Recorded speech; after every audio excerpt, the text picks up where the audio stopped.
So hello everyone, Razia मशकूर वतन की बात हम वतनों के साथ। जैसा कि आप सबको पता है कि हिंदुस्तान में अगर पॉलिटिक्स के हवाले से देखें तो बहुत सारी चीजें, बहुत सारे सडन चेंजेस हो रहे हैं, बहुत सारी अनएक्सपेक्टेड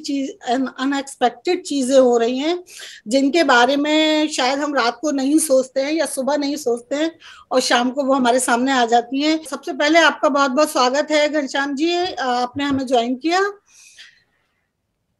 अगर हम, क्योंकि इस वक्त जो पॉलिटिकल चेंजेस हो रहे हैं हिंदुस्तान में यूपी के इलेक्शन के हवाले से, आप समाजवादी पार्टी के से ज्वाइन किए हुए हैं, समाजवादी पार्टी के नेशनल स्पोक पर्सन हैं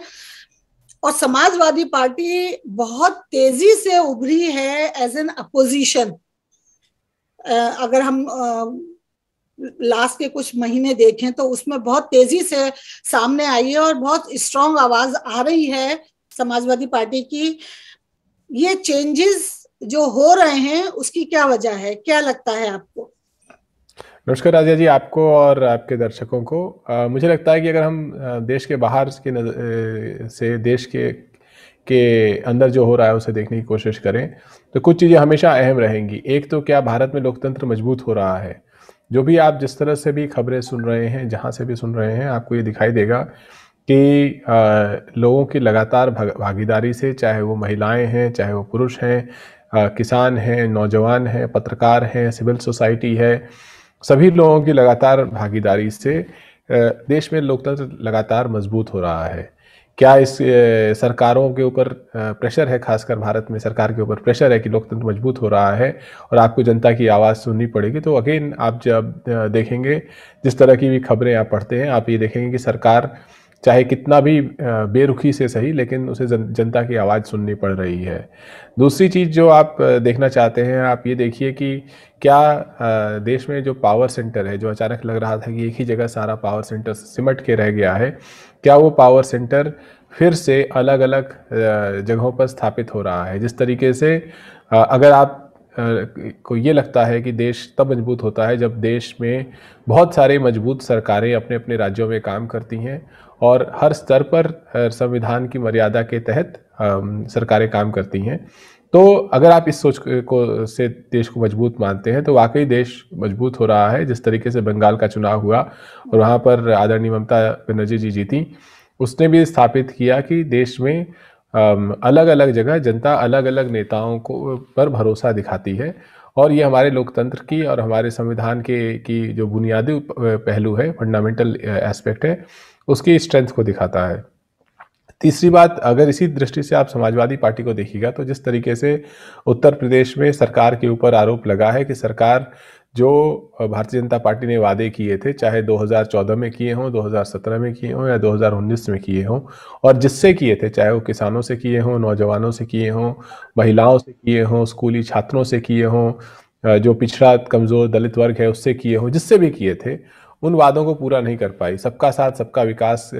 सबका विश्वास अपने नारे के ऊपर भी खरी नहीं उतर पाई। अच्छे दिन आएंगे जैसे नारों के ऊपर भी खरी नहीं उतर पाई। ऐसे में जनता हमारे राष्ट्रीय अध्यक्ष समाजवादी पार्टी के अखिलेश यादव जी को एक मजबूत विकल्प के रूप में देखती है, एक ऐसे नेता के रूप में देखती है जो अभी युवा हैं, जिन्होंने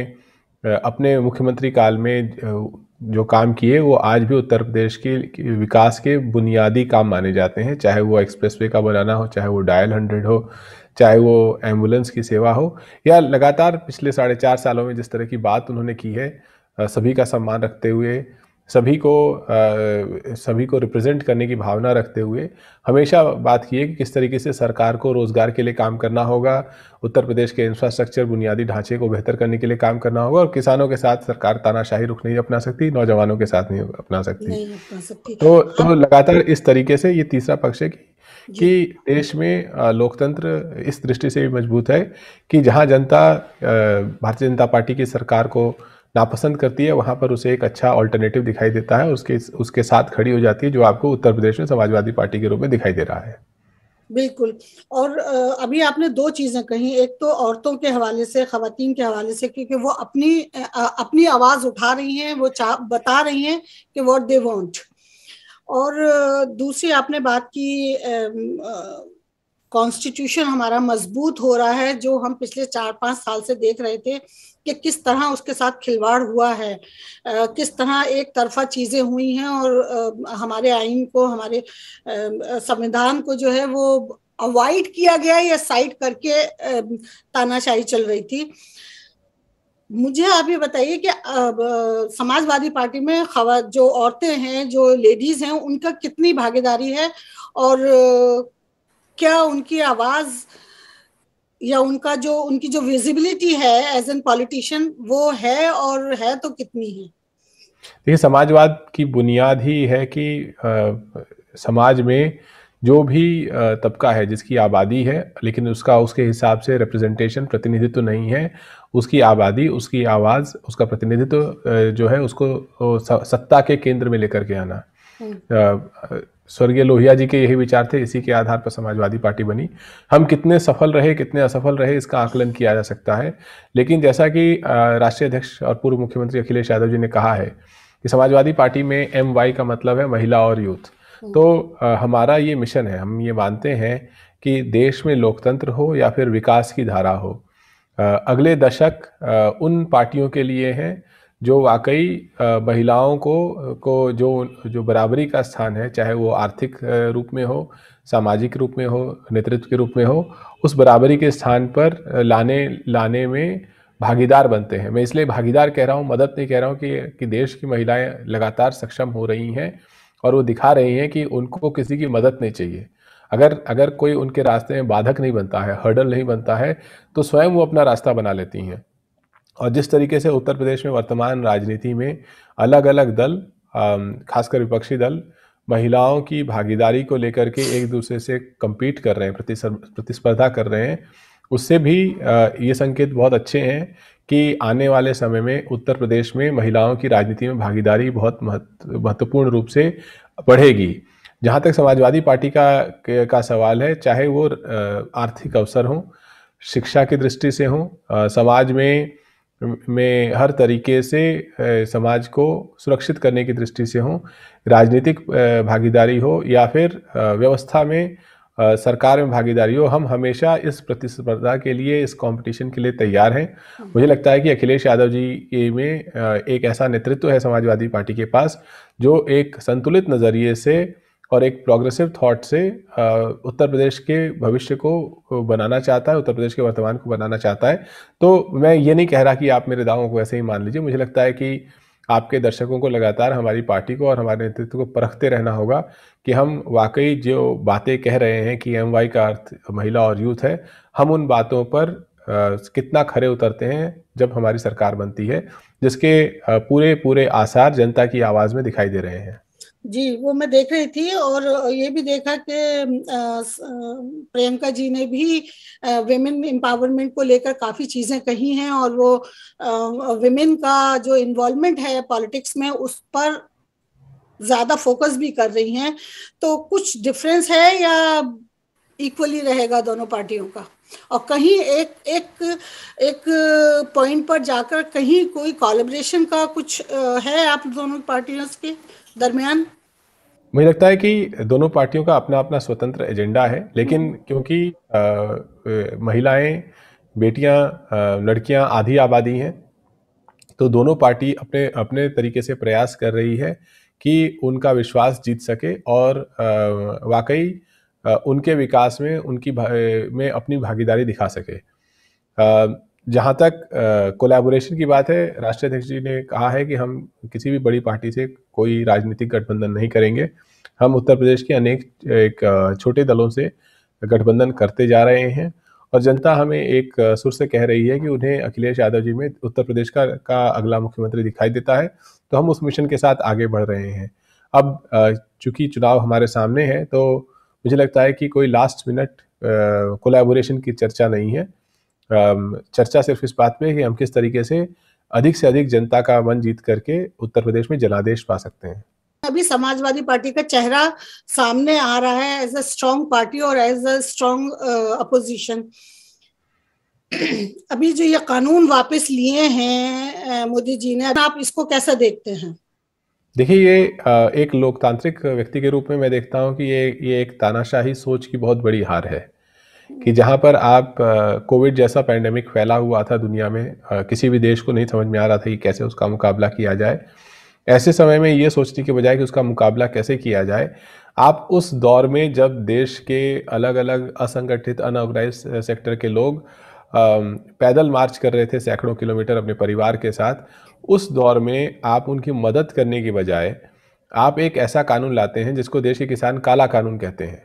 और वो जून 2020 में आप एक ऑर्डिनेंस के माध्यम से लाते हैं।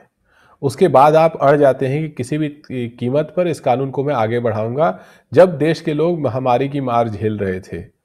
उसके बाद आप संसद में जिद करके एक तरीके से बेईमानी, जिसे देखा है सभी ने, बेईमानी से इस बिल को पास करा देते हैं, जो संसद के लिए भी एक काला अध्याय है, राज्यसभा के लिए काला अध्याय है। उसके बाद आप कहते हैं कि जो देश के लॉ मिनिस्टर ने उस समय कहा कि 92 लाख किसानों से कंसल्टेशन किया, लेकिन जब सुप्रीम कोर्ट आपसे पूछता है तो आप नहीं बता पाते कि वो 92 लाख किसान कौन थे। आपके मंत्री, आपके नेता, आपके प्रवक्ता लगातार किसानों को अपशब्द कहते रहते हैं, ये मानने के लिए ही नहीं तैयार होते कि वो किसान हैं। सरकार 11 बार बातचीत करती है, लेकिन ये क्लियर है कि सरकार का मन ही नहीं था बातचीत करने का, सिर्फ दिखावे के लिए बातचीत कर रही थी, क्योंकि टीवी पर अपनी बात दिखा सकेंगे, देखो हम तो बातचीत कर रहे हैं। इसके बाद सरकार ने बातचीत करना बंद कर दिया। 750 से अधिक किसान शहीद हो जाते हैं। सरकार की तरफ से न कोई मंत्री, न कोई नेता इन किसानों के घर जाता है। इसके बाद अगर अचानक देश के प्रधानमंत्री चुनाव से पहले उठते हैं और कहते हैं कि हमारी तपस्या में कोई कमी रह गई थी, तो मुझे लगता है कि ये अभी भी उनका अहंकार, जिसे कहते हैं रस्सी जल गई मगर बल नहीं गया। अब भी उनका अहंकार ऐसा है कि उन्हें यह नहीं दिखाई दे रहा कि तपस्या तो किसान कर रहे थे, संघर्ष तो किसान कर रहे थे। उनके संघर्ष के खिलाफत करना भी प्रधानमंत्री अगर अपनी तपस्या समझने लगे, तो इसीलिए अभी तक किसानों का पूरा भरोसा इस पर नहीं हुआ है।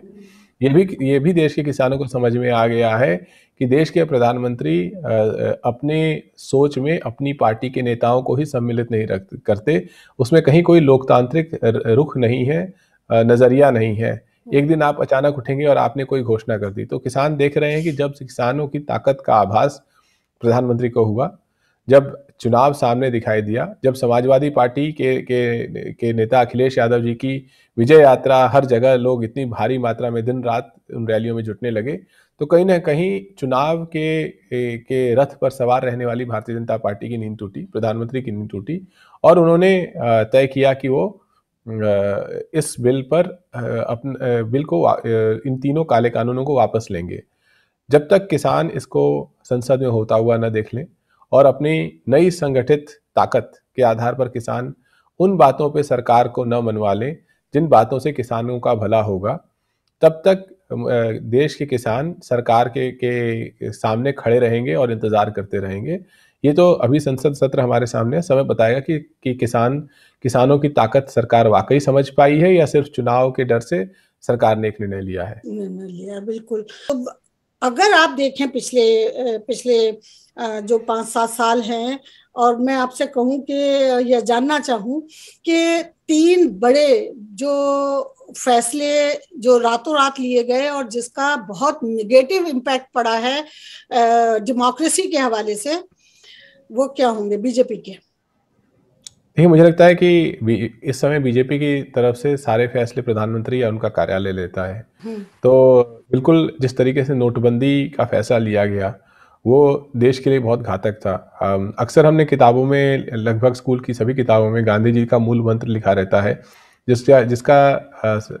सारांश ये है कि जब आप कोई निर्णय लेते हैं तो ये सोचिए कि आपके निर्णय का जो सबसे कमज़ोर व्यक्ति आपने देखा है उसके ऊपर कैसा असर पड़ेगा। सरकार को और ज़्यादा सोचना चाहिए। हमारे देश में जहाँ पे इतने लोग गरीब हैं, अगर सरकार अचानक कोई निर्णय लेती है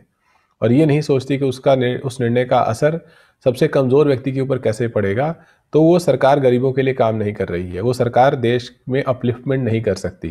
नोटबंदी में सरकार ने नहीं सोचा कि देश के जो गरीब हैं, जो असंगठित क्षेत्र में जुड़े हुए हैं, जो किसी तरीके से अपना गुजारा कर रहे हैं, जिन महिलाओं ने, बेटियों ने अपने पैसे जमा किए हैं, उनको अपने अपने घर से निकल करके एटीएम तक जाना पड़ेगा, लाइन में लगना पड़ेगा, उनकी रोजी रोटी पे के लाले पड़ जाएंगे। तो ये एक अचानक से लिया हुआ बेहद खराब फैसला था, जिसका देश को नुकसान हुआ। इसी तरीके से एक बड़ा सा इवेंट करके अचानक से जीएसटी ले आना, जिसकी आपने पूरी तरीके से जिसके पहलुओं पर विचार नहीं किया था, आए दिन जिसके नियम आप बदलते रहे और जिसका टेक्नोलॉजिकल सिस्टम स्टेबल नहीं था, वो भी देश के लिए एक नुकसानदेह फैसला था। अनेक ऐसे फैसले लिए सरकार ने जो अहंकारी फैसले थे, और इसी तरीके से जिस तरीके से ये काले कानून लाए गए, वो देश के लिए नुकसानदेह फैसला था, क्योंकि जिस पैंडेमिक में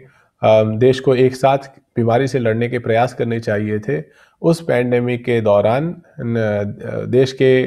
किसान सर्दी में, गर्मी में, बारिश में सरकार के खिलाफ दिल्ली बॉर्डर पे बैठे रहे। और इसी तरीके से जिस तरीके से लॉकडाउन शुरुआती दौर में लगाया गया था, बिना सोचे समझे, बिना लोगों को समय दिए हुए, जिसके चलते लाखों लोग दर बदर भटकने के लिए मजबूर हो गए, ट्रेनें रोक दी गई, वो भी मुझे लगता है कि उसने भी देश को बहुत नुकसान पहुंचाया। तो मेरी दृष्टि में जो भी फैसले अचानक लिए जाते हैं, जिसमें किसी गरीब व्यक्ति को समय नहीं मिलता कि वो अपने जीवन को व्यवस्थित कर सके, और उसके पास इतना रिजर्व नहीं रहता, चाहे समय का रिजर्व हो, चाहे वो शक्ति का रिजर्व हो, चाहे वो पैसे का रिजर्व हो, इतना उसके पास रिजर्व नहीं रहता कि वो अपने आप को अचानक से व्यवस्थित कर सके। तो अगर आपने उसे समय नहीं दिया अपनी लाइफ को बेहतर को व्यवस्थित करने का, सेटल करने का आपके निर्णय से पहले, तो आपका निर्णय उसके खिलाफ जाएगा। तो इस सरकार ने जो निर्णय ऐसे अचानक लिए हैं, जो हर व्यक्ति पे लागू हुए हैं, उनमें से ज़्यादातर निर्णय देश के गरीबों के लिए के खिलाफ हुए हैं, इसने उन्हें नुकसान पहुंचाया है। जी बिल्कुल हुए हैं, और डेमोक्रेसी को जिस तरह से हर्ट किया गया है, वो तानाशाही शायद कश्मीर से कन्याकुमारी तक हर उस इंसान ने महसूस किए जो अपनी डेमोक्रेसी से प्यार करता है। अगर आप इसको देखें कि जो आने वाले इलेक्शन हैं उसमें ये जो पूरा सिस्टम, यानी जिसको ये सिस्टम कहते हैं, अपनी गलती तो मानते नहीं है, जो गलतियां होती हैं वो सिस्टम पे डाल दी जाती हैं, तो ये जो पूरा सिस्टम इस हुकूमत के साथ चल रहा है, उसका इलेक्शन पे क्या असर हो सकता है? देखिए, हमेशा भारतीय जनता पार्टी जिस ताकत के साथ और जिस ज़बरदस्ती और अक्सर अन्याय के साथ ऑपरेट करती है, उसमें लोगों का शक होने लगता है कि सिस्टम जो है फेयर है या नहीं है। तो ये ज़रूर है कि अगर जनता इतनी बड़ी तादाद में भारतीय जनता पार्टी की सरकार के खिलाफ मन बना के बैठी हुई है, और ऐसे में जनता को दिखाई देता है कि सिस्टम फेयर नहीं है, तो जनता और मुखर होकर विरोध करेगी। तो ये मैं नहीं जानता कि इसका आने वाले चुनाव में कैसे असर पड़ेगा, लेकिन ये सब ने देखा है कि जिस तरीके से देश के संस्थाओं को कमज़ोर किया गया, लोकतांत्रिक संस्थाओं को, उसका असर देश के लोकतंत्र पर जो पड़ा है, चाहे पत्रकारिता को आप देख लीजिए कि बहुत सारे पत्रकार सुबह से शाम तक देश में प्रधानमंत्री मोदी के गुणगान और उनकी भक्ति में जुटे रहते हैं, तो या फिर देश के बाकी संवैधानिक संस्थानों को देख लीजिए, जिस तरीके से अक्सर उनके ऊपर सवालिया निशान लग जाते हैं। तो ऐसे में ये जिम्मेदारी हर उस संस्थान की भी है। लोकतंत्र में अगर कोई तानाशाही करने लगे, तो उससे लड़ने की जिम्मेदारी हर नागरिक की है और हर उस संस्थान की है जो लोकतंत्र के दौरान बना है। तो मुझे लगता है कि ये देखना पड़ेगा कि सरकार अब जब किसानों ने इतनी बड़ी जीत दर्ज की है, तो इस अहंकार के मोड में रहती है, या उस मोड को चेंज करके एक सामान्य लोकतांत्रिक सरकार के रूप में सामने आती है। बिल्कुल। इस इलेक्शन, यानी फार्मर जो हमारे बिल वापस लिए गए हैं, इसका असर कहीं ना कहीं जाकर सीए, एनआरसी और उस तरह के जो काले कानून लाए गए हैं उस पर पड़ेगा, क्योंकि आवाजें तो सुनाई दे रही हैं सब तरफ से। मौलाना मदनी साहब ने भी कल एक ऐलान कर दिया है, कुछ कहना चाहेंगे उसके ऊपर? देखिए, मुझे लगता है कि जो भी सरकार ने कानून जोर जबरदस्ती से लाए, उसके खिलाफ जब विरोध हुए तो लोकतांत्रिक विरोध हुए, और उन लोकतांत्रिक विरोधों को अक्सर सरकार ने अपने टीवी के प्रोपेगेंडा से और अनेक तरीकों से उन विरोधों को नज़रअंदाज करने की कोशिश की। कई बार अपने ही व्याख्यान को, अपने ही बात को झुटलाने की कोशिश की। जिस तरीके से क्रोनोलॉजी अमित शाह जी, देश के गृह मंत्री, बता रहे थे, प्रधानमंत्री जी ने उस क्रोनोलॉजी को झुटला दिया इस तरह की कोई क्रोनोलॉजी नहीं थी। तो इसलिए जैसे जैसे ये सरकार लोकतांत्रिक संगठनों के सामने, लोकतांत्रिक आंदोलनों के सामने झुकती दिखाई देगी, कमज़ोर होती दिखाई देगी, वैसे वैसे हर वो संगठन जो जो नागरिकों का बराबर अधिकार चाहता है वो मजबूत होगा। तो मुझे लगता है कि ये समय बताएगा कि सरकार वाकई उसका लोकतंत्र में भरोसा पुनः आता है, या फिर सिर्फ ये चुनाव के लिए जो कृषि का काले कानून वापस किए गए हैं, ये चुनाव के लिए केवल एक ढोंग है जो चुनाव के बाद फिर से बदला जा सकता है। अभी मैं ये नहीं कहूँगा कि इस सरकार ने कोई ऐसा संकेत दिया है कि ये अपने किसी भी पुराने फैसले पर पुनर्विचार करना चाहती है, क्योंकि जो रिपील भी हुआ है वो कोई सरकार ने रिपील नहीं किया। प्रधानमंत्री जी ने एक दिन अचानक उठे और उन्होंने एक भाषण दे दिया। तो सरकार किस तरीके से सोचती है और प्रधानमंत्री के मन में अचानक क्या आ जाता है, ये कहना बड़ा मुश्किल है। तो मुझे लगता है कि देश में जो भी जिसका भी लोकतंत्र में मजबूत भरोसा है, उसे अपना संघर्ष जारी रखना पड़ेगा हर अन्याय के खिलाफ। बिल्कुल। लेकिन अगर कल आपकी हुकूमत आ जाती है, समाजवादी पार्टी वहां हुकूमत बना लेती है, तो क्या होगा? और क्या आपका कुछ एजेंडा अभी तय हुआ है कि अगर कल हम हुकूमत बनाते हैं यूपी में, तो इन कानूनों के बारे में और जो दीगर इस तरह के कानून बनाए गए हैं उनके बारे में क्या हमें करना है? कोई ऐसी बात पार्टी में चल रही है? नहीं, देखिए, अभी सारी पार्टी चुनाव के अभियान में जुटी हुई है और इस बात को बताने में जुटी हुई है कि जिस तरह का विकास उत्तर प्रदेश में होना चाहिए, जहां रोजगार की बात हो, जहां पर प्रतिदिन सरकार का एजेंडा ये ना हो कि लोगों को हिंदू मुसलमान के बीच में नफरत झगड़े कराए जाएं, जहां प्रतिदिन सरकार का एजेंडा ये ना हो कि किस तरीके से लोगों को डराया जाए कि अपनी आवाज़ न रख सकें, पत्रकारों को डराया जाए, सिविल सोसाइटी को जेल में डाल दिया जाए, कहीं पर फर्जी एनकाउंटर की खबरें आ जाएं, कहीं पर किसानों को रौंद दिया जाए। ये जो इस तरह का माहौल भारतीय जनता पार्टी की सरकार ने उत्तर प्रदेश को दिया है, पहले उस उत्तर प्रदेश को उस माहौल से निकाल करके कम से कम एक नॉर्मल माहौल में लाना बहुत ज़रूरी है। तो हमारी प्राथमिकता, हमारे चुनाव के अभियान की प्राथमिकता ये है कि हम उस नॉर्मल माहौल में उत्तर प्रदेश को लेके जा सकते हैं और वहाँ से एक बेहतर उत्तर प्रदेश बनाने की शुरुआत कर सकते हैं। दूसरी बात ये जान जाइए कि जैसे जैसे अलग अलग जगहों पर जनता भारतीय जनता पार्टी के विरोध में खड़ी होती है और अन्य पार्टियों की चुनाव में जीत होती है, उसी हिसाब से देश का एजेंडा भी बदलता रहता है। जिस तरीके से बंगाल में हर तरह की ज़ोर ज़बरदस्ती और पैसे खर्च करने के बावजूद भारतीय जनता पार्टी की करारी हार हुई, जिस तरीके से महाराष्ट्र में उनकी सरकार नहीं बनी, इसी तरीके से राजस्थान में उन्होंने प्रयास किया लेकिन सरकार नहीं पलटा पाए, उत्तर प्रदेश में उनकी सरकार जाने वाली है। तो अलग अलग जगह जैसे जैसे हमारे देश का फेडरल स्ट्रक्चर है, जैसे जैसे राज्य सरकारें अन्य पार्टियों की जनता के विश्वास से बनेंगी और वो मजबूत रहेंगी, तो संसद में भी लोकतंत्र की आवाज़ बुलंद होगी और ये सरकार अपने तानाशाही रुख से अगर कोई अन्याय करती है तो अन्याय नहीं कर पाएगी। बड़ी बात है, क्योंकि अगर आप देखें कि जैसा आपने अभी कहा कि एक जो सेक्युलर हमारा ढांचा था उसको वापस लाने की कोशिश करेगी समाजवादी भी और दीगर पार्टियां भी, लेकिन अगर आपको लगता है कि ये बाद में अगर समाजवादी पार्टी बनाती है हुकूमत तो ये लोग आराम से बैठेंगे? मुझे लगता है कि इस देश में जैसे कि किसानों ने ये साबित कर दिया कि कोई कितना भी प्रयास कर ले, जनता सबसे बड़ी होती है। तो ये आराम से बैठें या ना बैठें, जो जनता का मत है, जनता का जो आवाज़ है, उससे बड़ी ताकत सरकार के पास नहीं है। तो इनको उसके सामने झुकना पड़ेगा। कई बार आदमी जब तक अपने रुख पे अड़ा रहता है और उसके पास ताकत होती है और हर बार वो अपनी ताकत से जीत रहा होता है, अन्याय करता जाता है, वो बहुत मजबूत दिखता है।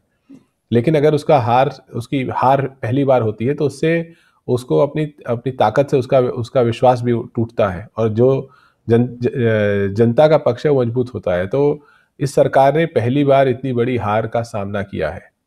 अगर आप चुनाव की दृष्टि से सोचें तो इस साल की ये दूसरी सबसे बड़ी हार है। जो बंगाल में हुआ, उसके बाद जो जो किसान आंदोलन के साथ हुआ।